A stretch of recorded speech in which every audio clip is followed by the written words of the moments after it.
នេះជាស្មារតីកញ្ចក់នេះជាស្មារតីកញ្ចក់នេះជាស្មារតីកញ្ចក់នេះជាស្មារតីកញ្ចក់តើអីគេទៅជាស្មារតីកញ្ចក់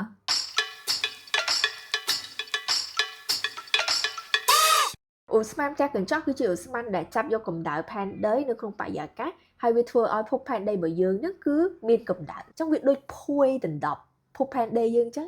វាជួយឲ្យផែនដីរបស់យើងហ្នឹងអត់ត្រជាក់ខ្លាំងពេកដែលធ្វើយើងអាចរស់នៅបានហើយអាហ្នឹងគឺគេហៅថា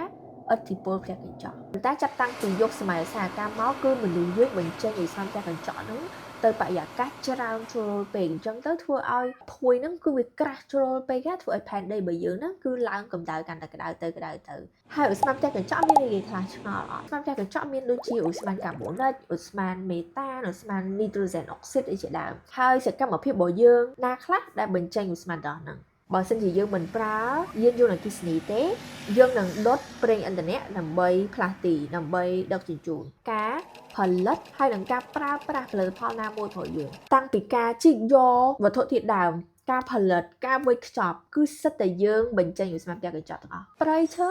គឺវាមិនត្រឹមតែស្រូបយកឧស្ម័នកាបូនិកហ្នឹងទេប៉ុន្តែវាក៏ស្តុកអានឹងទុកដែរវាស្តុកកាបូនទុកនៅក្នុងដីណាហើយនៅពេលដែលយើងកាប់ដើមឈើគឺអាកាបូនហ្នឹងក៏វា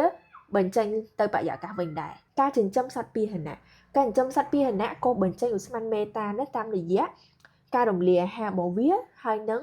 លាមករបស់វាហើយកត្តាធំមួយទៀតនោះគឺតាមរយៈការផលិតភ្លើងអគ្គិសនីនៅពេលដែលយើងដុតប្រេងឥន្ធនៈដើម្បីបានភ្លើងយកមកប្រើប្រាស់ហើយភ្លើងគឺយើងត្រូវការគ្រប់វិស័យទាំងអស់និយាយច្រើនណាស់លើដល់សំណួរម្ដងបន្ទាប់ពីឧស្ម័នកាបូនិកតើឧស្ម័នផ្ទះកញ្ចក់មួយណាដែលចូលរួមចំណែកធំជាងគេទី2ទៅកាន់ការឡើងកម្ដៅនៃផែនដីយើងសប្តាហ៍ថ្ងៃហ្នឹងប្រហែលបន្តិចឧស្ម័នហ្នឹងគឺគោជាអ្នកបញ្ចេញសត្វគោជាអ្នកបញ្ចេញ